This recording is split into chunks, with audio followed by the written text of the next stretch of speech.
What is going on, everyone? Welcome back. Mondays with Mike. We'll see how many people get in here and give everyone a minute to get in. If you're new to the chat, we usually just have you guys comment in the box below, and then I'll answer your Honda questions. Come on here every Monday, 8 o'clock East Coast. And yeah, see what happens. We had a great turnout last week with a lot of people in here asking questions and talking Hondas. So hopefully this week we get another good turn up. And yeah, we'll see what happens. I don't even really have much to talk about, to be honest, this week. It's just been, obviously we're still in tax season, so it's been pretty busy with work, and haven't really been working on much. Just trying to keep stuff in stock has been a task in itself. Oh, nice. Welcome, Andy. Oh, there you go. Well, you're at least getting a good chassis, so you got a lot of things to work with when it comes to the HN, so pretty good stuff. Curious if it's a 2 or a 4-door.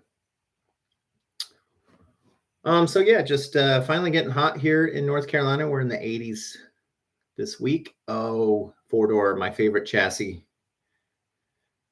Well, it's a good one. I love that body style. Oh, cool. The wheels are, well, the street ones that I'm running are Enkei NT03s plus 18 by 9.5. I actually sold them. They're not even on the car because the car's not driven on the street anymore. And then they were running a 265/35 Toyo R888. So welcome, guys. Yeah, good to see everyone coming in here. And chat between yourselves in the chat over there. And if you want to ask questions, that's why I hop on here, is just to answer stuff. If you've got an order outlying with us and you want to know and you're just too lazy to email, you can hop on here and ask, or ask about parts.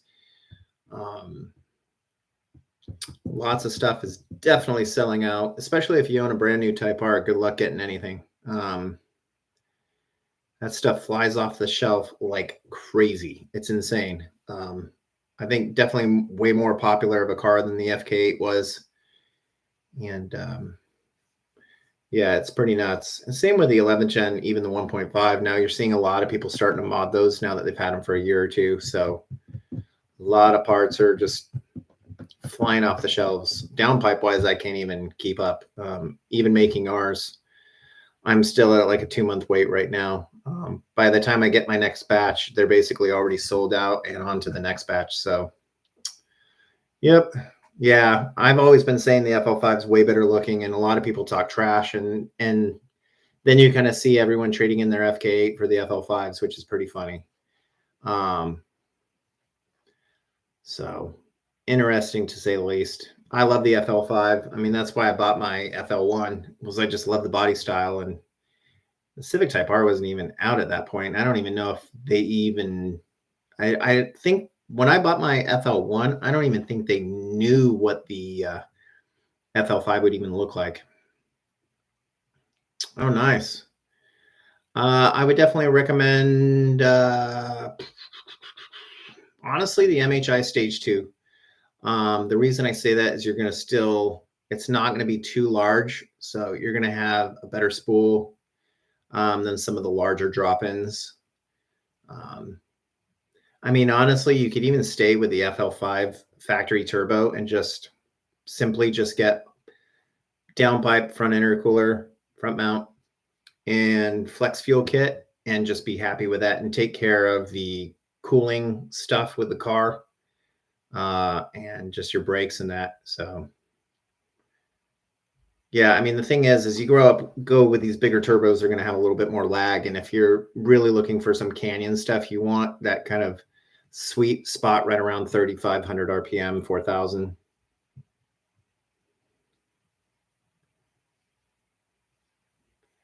Well, Andy's on here. He can answer you about the Skunk too, since he put it on his car. It does require some work to do. I don't think it's really recommended until you get over 500 horsepower, um, to be quite honest. Um, Stock one's completely fine. So I'm not trying just to sell you anything, but yeah, just keep your stock one for now. You're not really going to make much power with a bigger throttle body. Take care of everything else, and then I would say if you're on meth injection and that, and up the boost, maybe get one. But I would put the money towards something else, to be quite honest. What's up, Mike? Welcome in. Thanks for tagging us with the RV6 sway bar. That was awesome. I hope you like it when you install it. You're going to notice a huge difference on the car. So just be careful, as the back end of the car is definitely going to be a lot more responsive.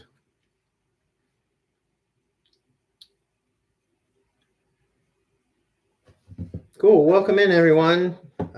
Thanks for joining us this week. Hopefully we can get some good viewing and some good questions in. I don't really have much to talk about with business. It's just been busy and hunkering down, getting orders out and shipped. Obviously, have a lot of our parts that we manufacture have already sold out for the next round. So there's not really any big sales coming up. I think all that's pretty much done till Black Friday. Obviously, if you need anything, we can always help you out depending on what your order is. Yeah, I mean, the throttle body, you're only going to gain really that much horsepower on the K20 C4 if you really got the boost really high up, and it's still at that point, it's still minimal. And he went with it because he modified the Skunk 2 intake manifold, so it was kind of like a no-brainer.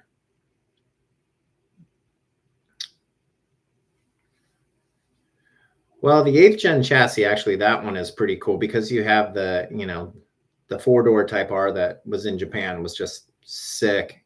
And some of the JDM parts for that 4-door just, I'm not huge on, I love the JDM stuff because it's simple. And that's probably one of my favorite JDM style chassis is the 8th gen 4-door. Oh, cool. Well, definitely shouldn't get some boiling with your brake fluid. So that's good. What's up, Josh? How are you doing? Welcome in. Man, we're getting a lot of people in tonight. It's good to see everyone in. Hopefully people are figuring out about the channel, watching some videos, and coming in here to ask some questions instead of staying on Facebook with all the a lot of the people with misinformation tend to hang out. Yeah, the Mugen 4-door was pretty sick. Only thing is I just didn't care for the color, but that's just me.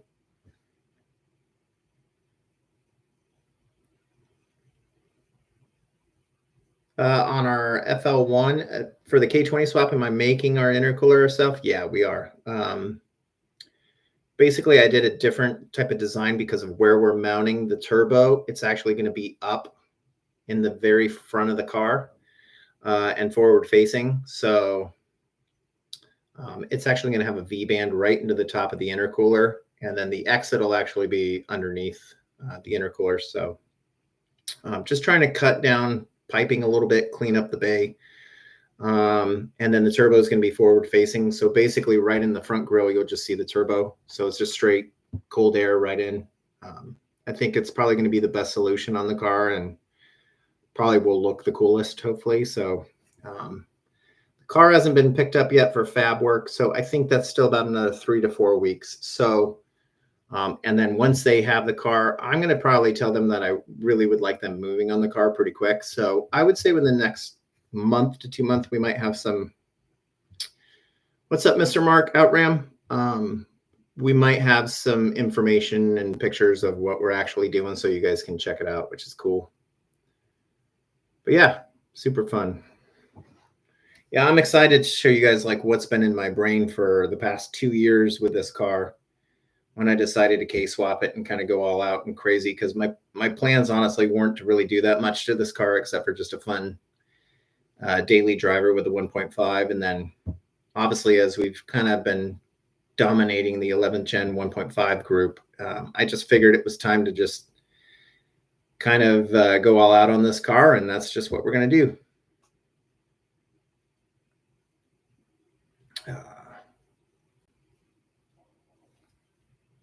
Oh yeah, Yeah, no problem. Yeah, I'm not a fan of every 27-1 part, as everyone knows in here. And I expressed definitely today on Facebook and got some heat for it, so I really don't care. Um, just giving my opinion. If people like it, that's up to them. I don't really care. I just don't care for some of their parts. Some are decent, but there are a few, like the older rear mounts, that kept breaking, from what I've seen. And just some other stuff I'm not a big fan of. So, yeah, that's just my opinion. And, if 27-1 wanted me to support their parts, then, you could have easily brought us on as a dealer and helped us with some of your marketing and some of our input, but decided not to. So I'm not going to support a company that won't support us. So that's pretty simple how it is. So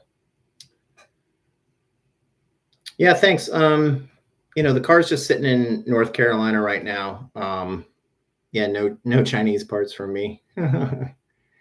So we really aren't doing much. A lot of these videos, I flew out there and actually worked on it like 6 days straight with a lot of little things, and had to do a lot of work in our warehouse out there and start kind of minimizing stuff because now we're mainly in North Carolina.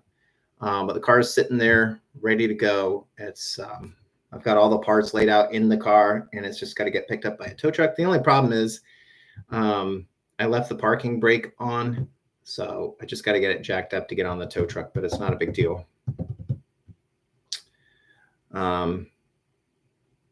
So yeah, so we'll see. I'm excited to show you guys really what's going to happen with that car, and I hope it'll be cool. I look forward to hopefully racing it, sometime soon, I guess you could say.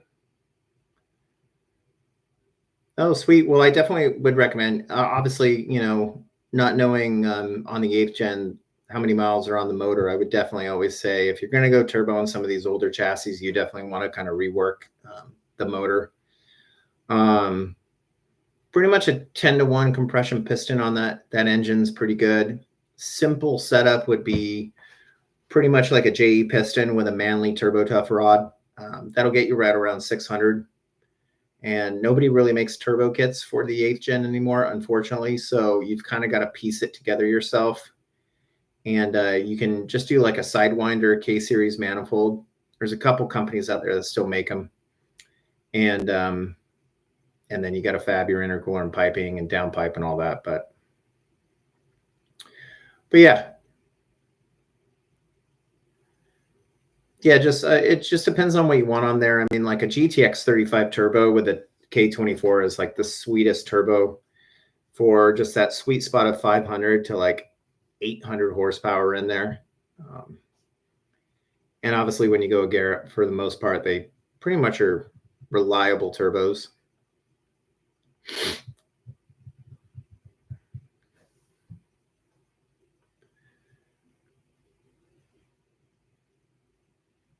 Yeah, I'm trying to think what else is going on. The 9th gen, I'm probably not doing anything the entire rest of the year to the 9th gen. The only thing I'm really going to be doing at the end of the year is throwing the engine back and putting all the parts back on it to get it shipped back here. And then we can start doing that into 2025. So that's the goal with that car.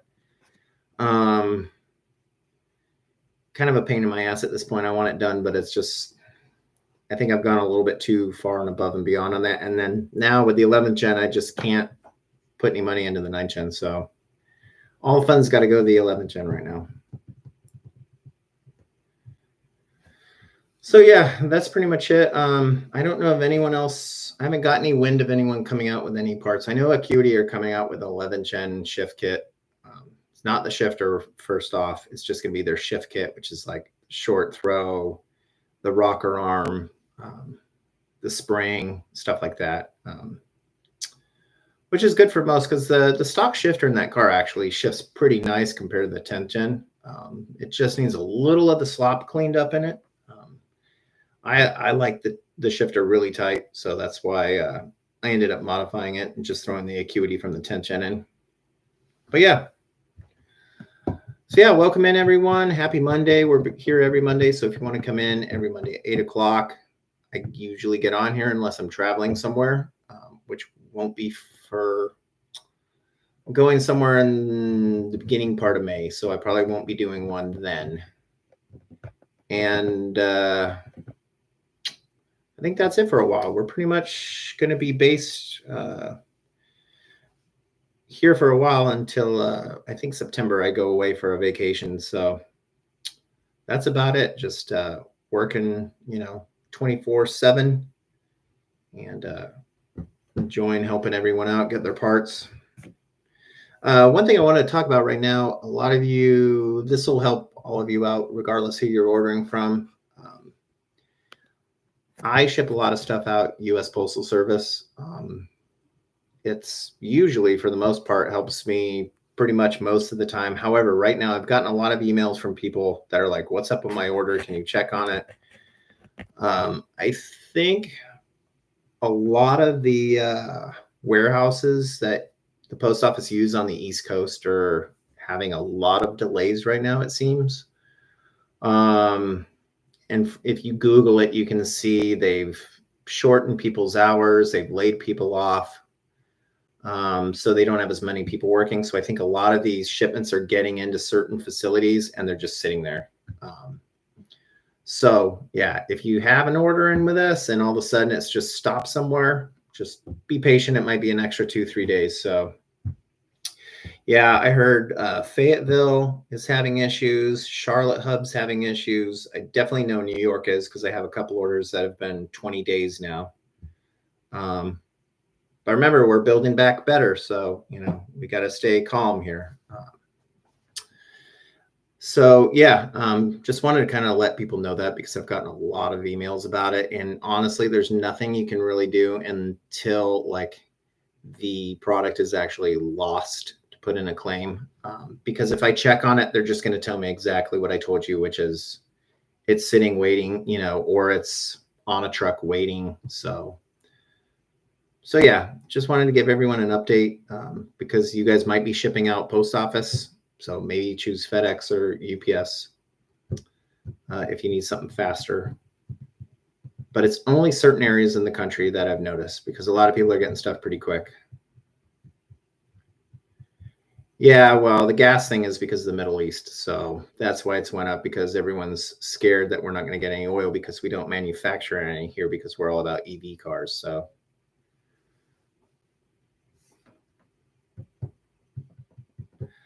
Yep. Not getting political anyone, so I share a very non-biased both sides. So, but yeah, just part of the problem right now too is there's a lot of scare with the whole Iran thing right now with the Strait of Hormuz. Basically, the cargo ships that are bringing oil and that kind of stuff, they're worried that they might close that area, which would mean no oil getting out of the Middle East to different parts of the world. So I think they've just kind of upped the pricing, knowing that this could be coming. So I would definitely keep an eye on it and what's going on, because it definitely is going to impact a lot of people if it does get worse. But we'll see. That's the same too if the whole Taiwan thing ever happens, because so many parts are made in Taiwan. And if anything happens there with China, it could be a nightmare getting parts for certain people, for certain cars and companies. So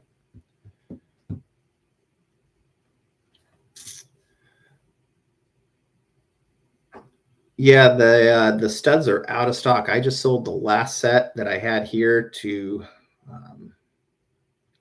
one of the 10-gen owners. 2 steps, all out of head studs right now for 1.5. So, yep, just got to order parts and wait. I always tell people that.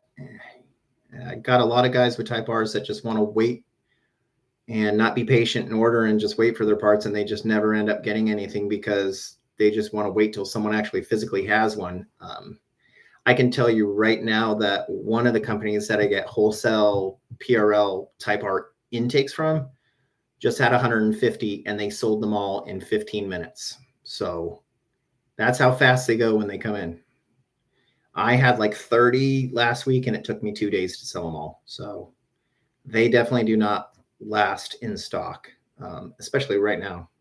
So that's part of why we come on here. I like you guys knowing a little bit about the background of the industry and what's going on.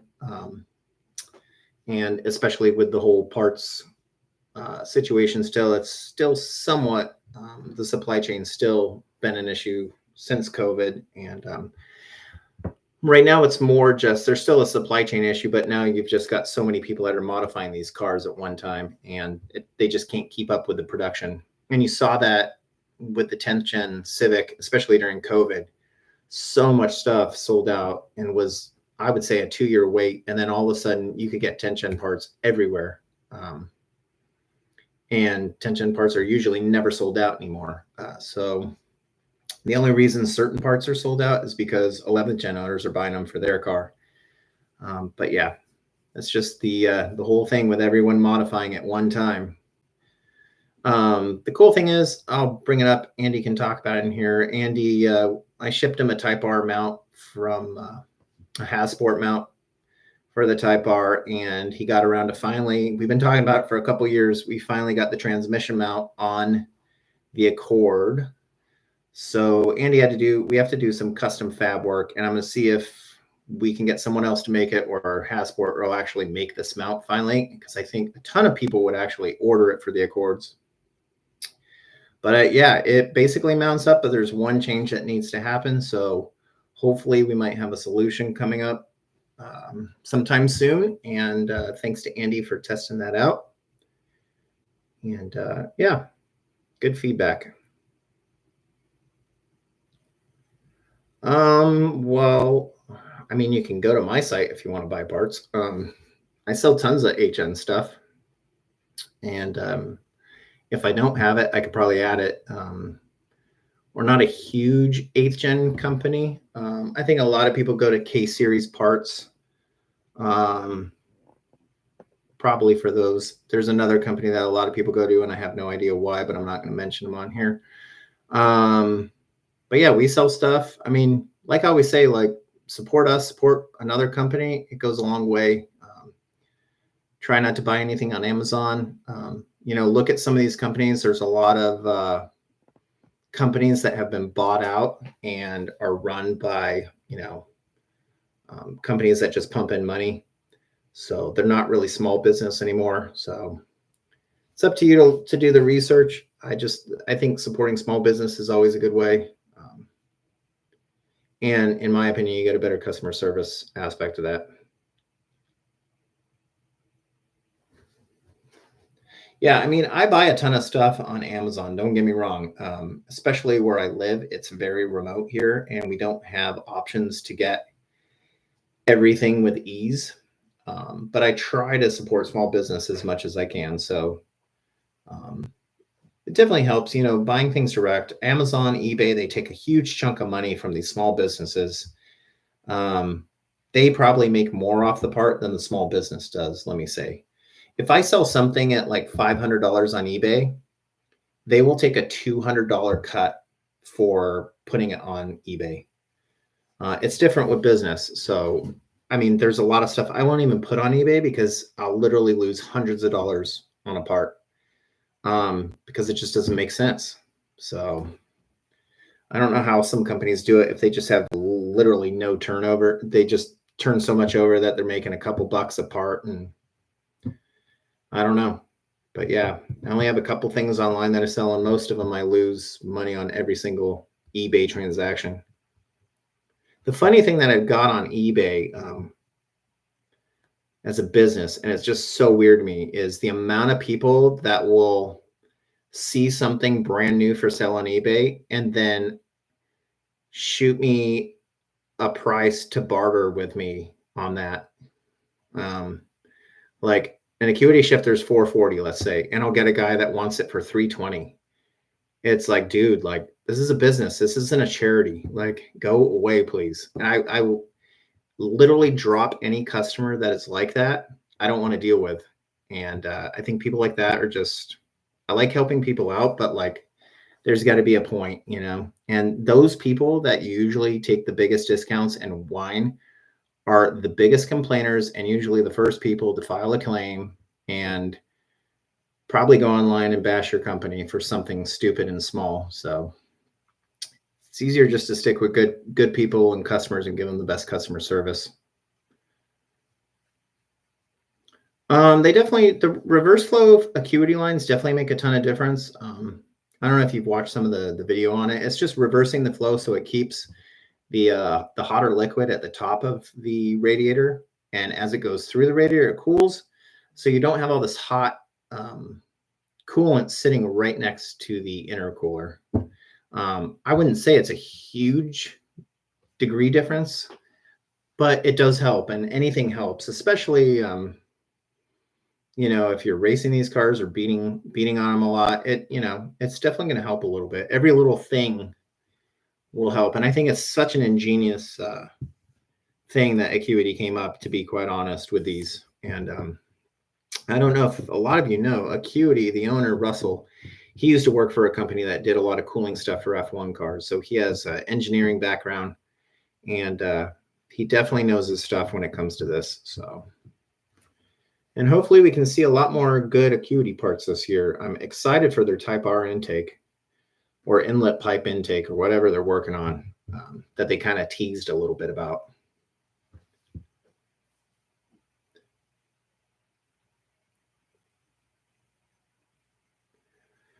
Mike, I can't remember. Are you on an aftermarket intercooler or not? I can't remember.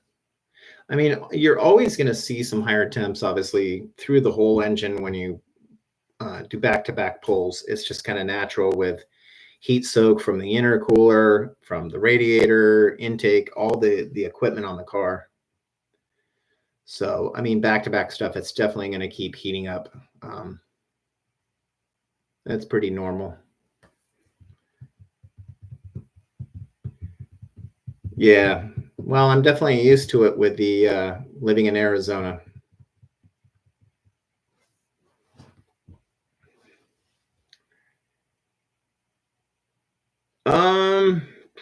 I haven't even looked into the Torco ATF, to be quite honest. I can't remember if it's rated for that transmission. I have to actually look into it. And I should have actually thought about putting that online. I just never have, to be honest. I can look into it tomorrow if you want. That'd be something cool that we should probably add, actually. Torco make amazing stuff. I got a guy today that was talking to me, and he's just AMS oil all day long. And I was trying to tell him, like, well, you need to check out Torco, man. A lot of these companies that sell oil, they're just really good at advertising it. And that's why it's well known and everyone thinks it's amazing. I'm not bashing AMS oil. I think it's good oil, but I'm just saying for stuff like Pennzoil and Mobil 1, they're complete trash.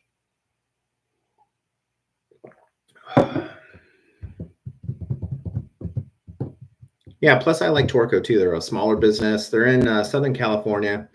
They've been supporting a lot of the Honda drag racers for the past 25 years. Almost all the fastest Hondas all ran Torco. So definitely cool dudes over there. They always have some really nice cars at their booth in SEMA. So yeah, if you guys can hit the little thumbs up button, that'd be cool. Hopefully we get some good hours today out of today's episode. Trying to still hit that I'm going to get paid. I'm not sure if Joel's still on here. I was wondering if Joel is getting paid from YouTube yet with his account. For some reason I can't get the watch hours. That's the hardest thing.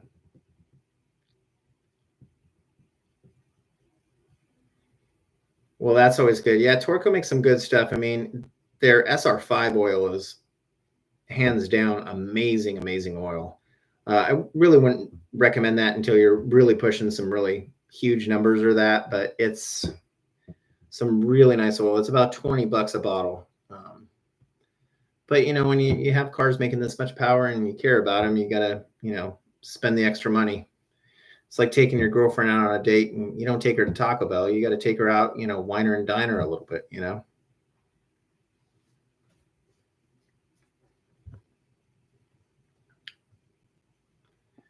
Yeah. Well, maybe I need to put an intake on a CVT Honda. Maybe I'll get like 10,000 followers.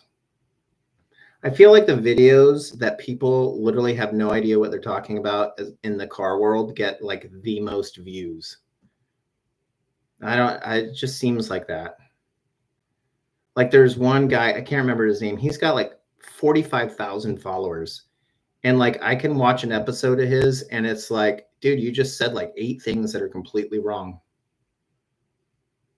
And he doesn't even work on his car. Maybe he does now. I don't know. And I'm not going to bash him on here because it's just not right. But it's just hilarious. I'm like, who is watching this content sometimes? Yeah, it'd be nice to get a couple bucks a week, bottle of wine a week. I'm good with that.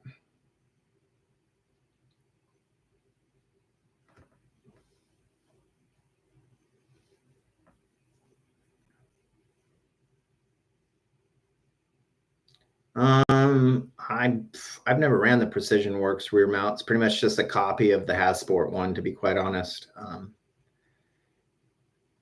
mean, they all pretty much do the same thing. I like the Hasport one. I know people complain it vibrates a little bit. I actually wasn't talking about Lemon Factor. I was talking about, well, I'll mention him because I don't even care. I can't even remember. His name's Cameron something. He has like I think an FK8, and then he has I think a GT86 or whatever. And he's like a little sales guy for MA Performance, or he gets kickbacks for MA Performance for giving out codes left and right. But it's just, I listen to his channel and it's just, I don't know. I haven't listened to it for a long time, so maybe he's finally figured out how to work on a car. I don't know. Yeah, I mean, Lemon Factor does have some good information. I think it's very skewed in some ways. I mean, I do appreciate him putting in a lot of work. And I think his videos are really good. Oh yeah, Cameron Hill, that's him. Yeah, he's a funny dude. Yeah, and the nice thing about Chad at Lemon Factor, at least he brings out a lot of information. Whether it's skewed or not, I have no idea. There's easy ways to manipulate on a dyno. So obviously we're not there, so it's hard to comment. So yeah, VTech Academy with their CRZ swap K24, that's gonna be sick. They have some really cool things going on right now. I'm waiting for our Honda Fit to go on their channel. You'll probably see that one coming in soon. The one thing is in the CRZ swap, that's actually my engine out of our TSX that went into the CRZ. So little fun fact, you can see the valve cover in the video. I had 3 people actually ask me if that was our engine. So it's kind of funny.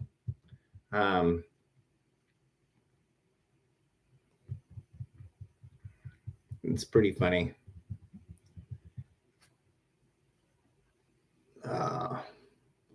Yeah, some pretty good chat tonight. If anyone new is in here, just leave a comment in here. Join in with the chat. It's pretty fun. Obviously, a lot of people come back every week, and we all kind of people are starting to get to know each other a little bit. And I think that's a really cool way of kind of growing the community, or at least, our followers or whatever. Hopefully we can get an event with some of the newer. I would love to really get some people involved and do an event of like newer chassis drag racing, or like car meet or whatever for the 10th, 11th, and Accord guys and Civic guys. So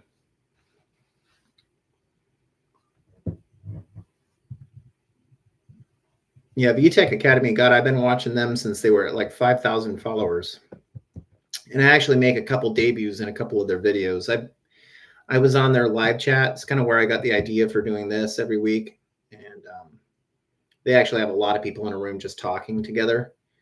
And I was on a couple episodes of that. And then I think we have my Fit on a couple episodes. And then my Civic is in one episode.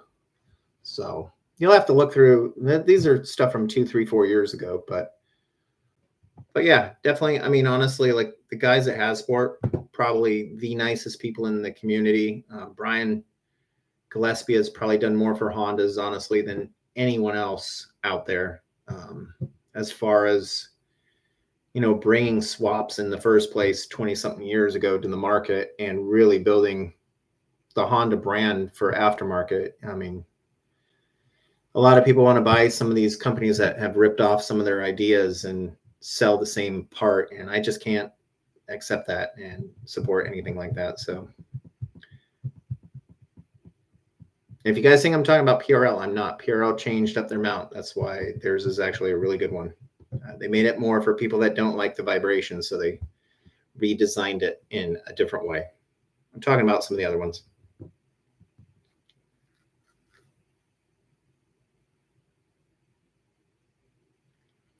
Yeah, hopefully we can get some stuff going in the future. I mean, I'm just so busy, guys. It's like, I barely even have time. Like, I mean, I still enjoy life, but I definitely work a lot. And to do like an event sometimes full day and be away from my phone, and it's just, it like freaks me out where I'm not giving the proper customer service, even if it's the weekend. So,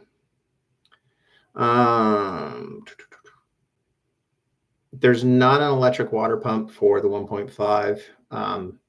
The guy that's making it for me, I mean, yes, you can run it on the street, but you can have issues. The guy that made them is Track Tough. I'm not sure if he makes a 1.5 one. Doubt it. I doubt anyone would even buy those, to be honest. Maybe at some point, because they're going into a lot more swapped cars. But yeah, I just did it to cut down the clutter, free up some horsepower. I like having a very simple engine bay with more room to work around things. So that's why I kind of deleted it. The oil catch cans are kind of I mean, the PCV on the newer cars are actually perfectly fine. I don't think it hurts adding one. So, I mean, if it just makes you feel better and you can sleep at night, then definitely do one. I have one finally coming out for the 11th gen that we custom fab that I need to just get the pictures from our fab guy and put it on our site. So it's a pretty nice setup, all TIG welded here in the United States. It's a vented one, has a underneath you can drain it from behind the engine. Yeah, pretty cool stuff. Yep. So Accord 2.0, full bolt-ons, making only, but are you on stock turbo still? Because stock turbo's only going to make around 300 to 330, depending on the dyno with flex fuel. And it also depends on who tuned the car. But yeah, usually a stock turbo just pumps heat right around that 310, 330 wheel horsepower range. And you're not going to, the turbo is completely gassed out. So all it's doing is pumping hot air. So yeah, the main thing is just upgrade the turbo. If you want more power, put in that MHI stage 2 and then you'll be over 400. Yeah, your stock turbo is basically maxed out. So, obviously every dyno reads different. So some like to read really high, some like to read low, some read pretty honest. I think as long as it's tuned pretty by someone reputable, it's definitely making good power. But yeah, you're pretty much maxed at that setup due to the turbo just basically blowing hot air at that point.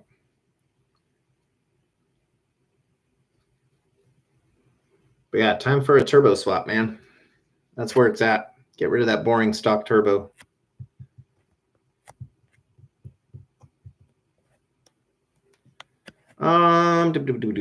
Okay, so 27.1 spools a little quicker than the RV6 one. RV6 is a little larger. Two-step performance did a pretty good write-up because they actually had Derek check both of them out on the dyno and see the differences between them. I do know that off the top of my head, I may be wrong. I'm pretty sure that Savannah from Two Step sold her 27.1 turbo and put the RV6 back on there. I like the RV6. It's got a great sound. Power's perfect. Has a little bit more lag than 271. I like that because as you start making all this power and you start getting up there in the torque numbers, quicker spooling turbo is just going to throw your rods out the block. So you have to be careful who's tuning the car, obviously. There's only a couple people I would recommend. But I would go RV6. That's what we ran. I loved it. Awesome company, and a great turbo. And their kit, like the bolt-on wise, the lines and fittings that they provide with it are amazing. If you need one, let me know. I've got them in stock. And definitely get the titanium bolts that come with it. I definitely recommend doing those. It looks so much cleaner. And most likely when you take off your downpipe again, you're most likely to break one of the OEM bolts. So, yep.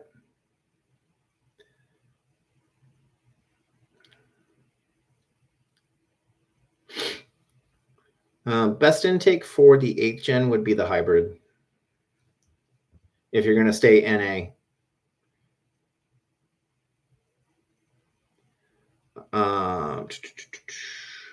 You don't have to change the rods and pistons. You can just do the turbo. Make sure you have a clutch, and you need to make sure you have a front mount intercooler, at least. It's also good to have a downpipe.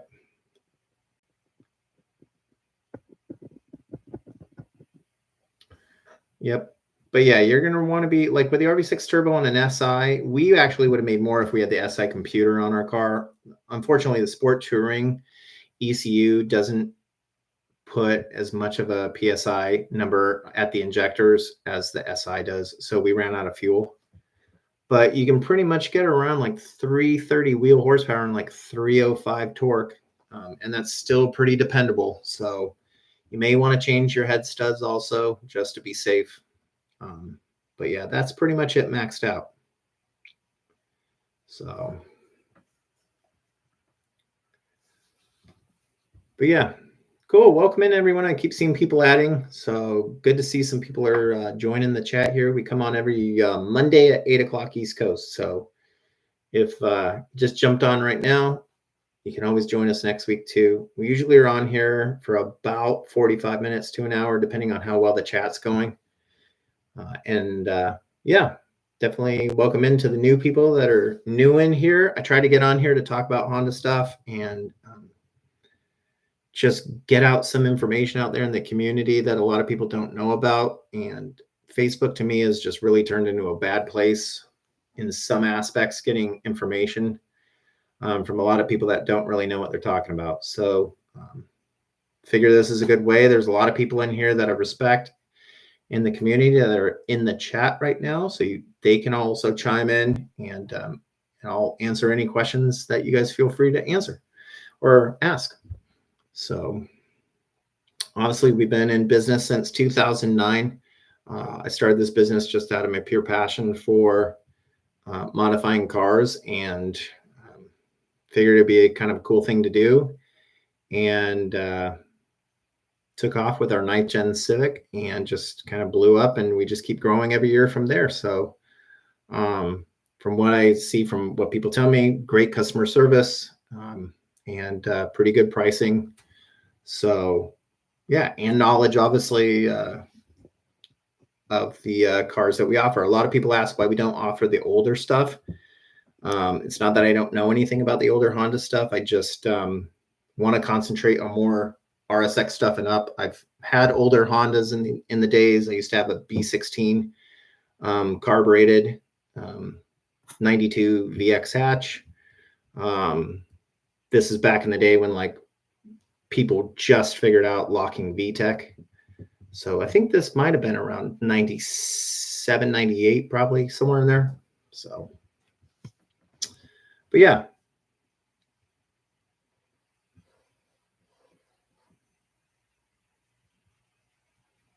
Yeah, definitely get Honda first for the HN. It opens up everything. And then hybrid intake's probably the best one.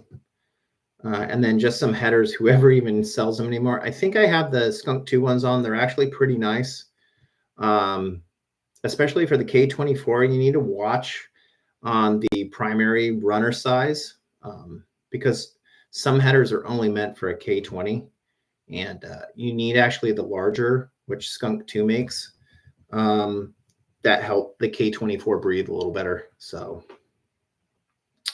yep, not a lot of people know that information. But yeah, hit me up anytime for parts, man. I'm always here to help you out. We have a lot of stuff online, and yeah, the Skunk 2 is actually a pretty decent header. And like I said, the primary runners in that on those are pretty large. MHI, honestly, those things are so durable. That's why I always tell people to go with them. It's one of the best turbos on the market. The only thing I recommend is just change your oil every 3,000 to 4,000 miles. I know Honda wants you to like change it every 7,000 when you're modifying cars, and you're boosting a lot more. You've got a lot more heat. You're making a lot more power. Things wear down faster. So make sure, check that oil around 3,000. When it starts getting dark, it's time to change it. Just get it done. It just saves over the life of the engine. Don't run it like 8,000 miles and then change it. It's way too long. Yeah. Well, the dealer obviously wants more work in the long run, you got to think, when these people are selling these cars, they're based off of people not racing them. They don't want you racing them because they don't want to warranty them.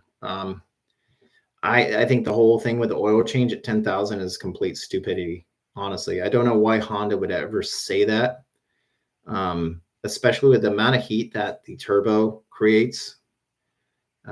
That oil breaks down so fast, especially when it's just that regular Honda oil. So, yeah. First thing, like I always say, never trust a dealer. That's why warranties are complete dog shit. And I always see people on here like, well, my warranty, like the first thing the dealership's going to do is try to get out of warranty. It's just how they are. I've dealt with it in the past, especially if you like modifying cars. Just get to the point where like you don't care, because honestly, for most people doing bolt-ons, you're not going to have a problem with your car with a Honda, even under 80,000 miles. It just doesn't happen. There may be one or two lemons out there, but yeah, definitely do not let your like oil go to 10,000 miles on a turbo car. I mean, that's for like old ladies. I understand oil's come a long way and it's a lot better than it was, but I feel like that's kind of a little while. I mean, even on my Honda Passport, I'll usually do about 5,000-6,000 on that, and that's a naturally aspirated one. Yep, that's why I have a T-shirt that says "What warranty?" ? So, well, I can understand the hatred that dealers have for modifications. And the main reason is because there's so many dishonest people out there that modify their cars and beat the crap out of them and then blow them up or break them and aren't man enough to do the work themselves and then put everything back to stock and then take it back to the dealer and try and get warranty work. Like, people like that are scumbags. Like, if you break it, you fix it. That's how it is. I mean, honestly, it's like, I think I talked about this last week. It's like Tommy Boy with the brakes, what warranty, you can put anything on a label. It's whether they'll actually take care of it. I mean, I literally had a car deny warranty because I put aftermarket wheels on the car. Yeah, hopefully the next shirt I have coming out is going to be pretty cool. It'll be even better than the what warranty one.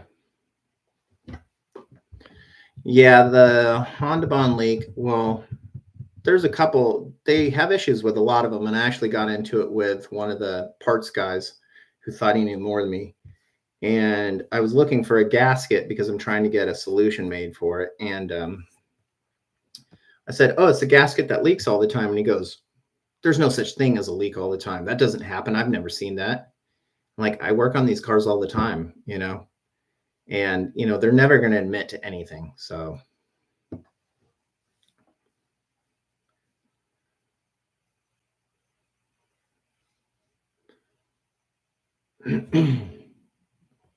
Yeah, I had a leak on my exhaust cam seal. So, yep, pretty normal. Um, you know, it's not fun for a brand new car to have a leak and then everything under the car is just coated with oil. Probably the biggest pain, but yeah, yeah, I'm not a big fan of warranty. Honestly, like if you are really worried about a warranty, just keep the car stock. I mean, that's what I always tell people. I know as a business, I shouldn't be telling that because I'm losing money, but I like to tell it straight up and honest. If you're worried about a warranty, don't modify your car because literally they will, if, depending on the dealer, some are really cool, some aren't. Depending on the dealer, they will find a way to blame something. So, like I said, I had a problem with a Subaru I owned a long time ago. It had 5,000 miles on it. And I took the car to the track and blew out second gear. It was, it had an exhaust and wheels on the car. And it had Volk racing wheels, which are much lighter than stocks. And they denied warranty on the transmission. I said to them, I said, look, you guys advertise this car to be able to go out and race and do stuff with. But yet I bring it in and you deny the warranty because it's a set of wheels. And so, yep. Well, I bought the Subaru back in 2001. So I had one of the first WRXs in the country. And actually, the motor was fantastic. It's just the transmission was shit. So I don't hold it anymore because of the newer ones that have come out. But I had, I know the world record for the fastest stock turbo WRX for a long, long time. So, but I mean, I set that back in 2002. So, yeah, the car was fun. The problem was there was no tuning solution at the time for it, and I just had to tune off an Apex EAFC. It was on a 75 shot of nitrous, stock turbo, ran a 12.0, did a 1.560 foot. Yeah, it was a fun car. I'm just not a big fan of Subarus, to be quite honest. This was kind of at the point where like Honda like didn't really have anything good at the time. They were, the EK Civic Si kind of was done. The seventh generation Honda Civic came out, which was lame. I didn't really care for the Si hatchback. So, yeah. Yeah, I know I was definitely around the 400 foot-pound with the nitrous probably. But it had a full dog box in it, twin disc clutch. It had R888s all around, 15-inch wheels. It was pretty good street hustle machine. Back in the day, I mean, a street car that was cutting 1.560 foots on the street, like would pretty much beat a lot of stuff. Nowadays, it's not that big of a deal.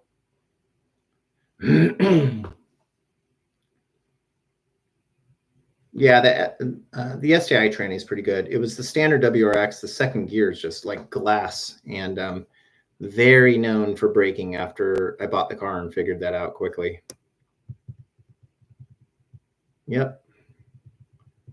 But that's why I drive Hondas. All right, guys. Well, I hope you're all enjoying the channel. I really appreciate if some of you that are new here can check out some of our other videos and share them online if you want. There's some really cool things scattered through all our videos. So just take some time if you can. For the ones that come here every week, you guys are awesome. Yeah, I would never own a WRX again. The only other car besides a Honda I would ever own again is I really wish I still had my Evo 9 Mitsubishi. That car was a lot of fun. And the 4G63 is like one of the best four cylinders ever made. That in the K series.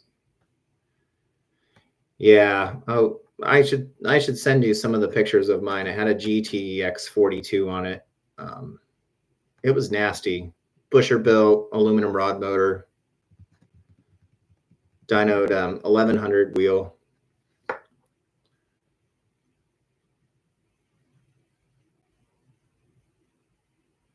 I'm ditching the ECU. You can run K-Tuner, so you'll be just as stuck like the Accord guys with the fueling system.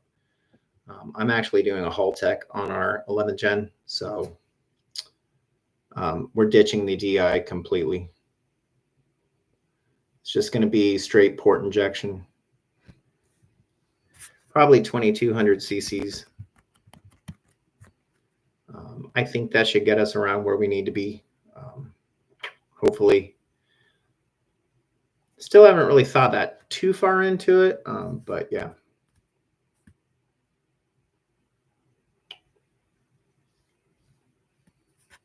But yeah, I was going to put one of the older K series into the 11th gen, and I think that would have been cool, but I just thought with how much we do with the newer K stuff, with the Accord guys, I thought it'd be cool because it would give people that want to do the swap a little bit of insight into doing the swap and kind of stick with the new platform. So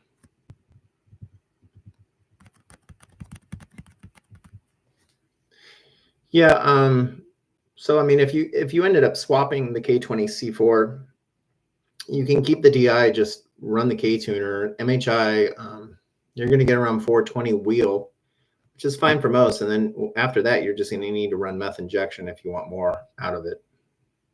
Andy in here runs like 550 or whatever it is.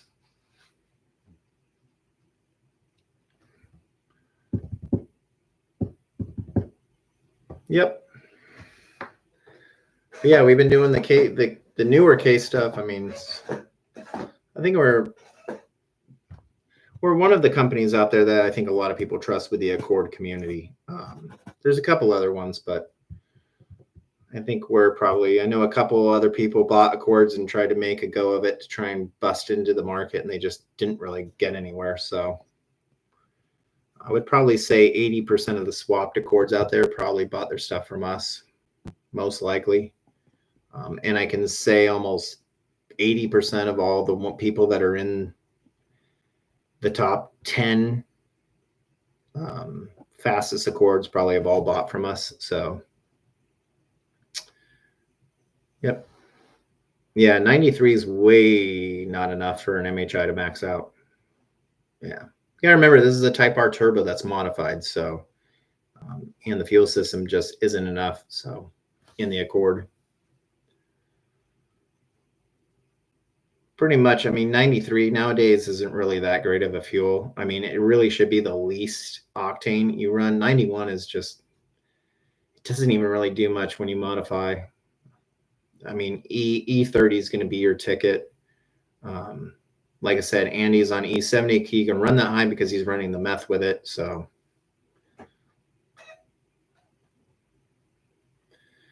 I think Honda just are really more focusing now on the Type R stuff and literally the swapped cars. They've really been trying to get a lot of that so they can dominate the market with people doing swaps in the future, with a lot of the Honda Fits and CRZs that you're starting to be able to get for like $5,000 to $8,000.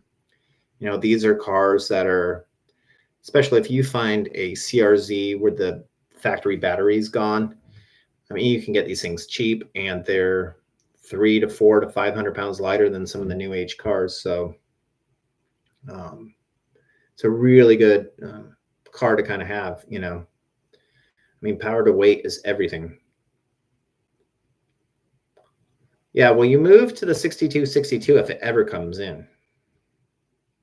That's taking forever.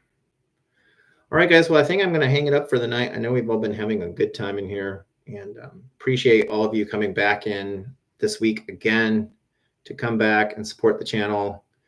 Hopefully we can keep growing it and growing Axion. Like I said, best March we've ever had. Best, definitely this April is amazing. So it's thanks to all of you guys who are supporting us and supporting us online on Facebook. When you see people asking, who should I buy from? You know, I see a lot of people that are like, you know, tagging us. I really appreciate it.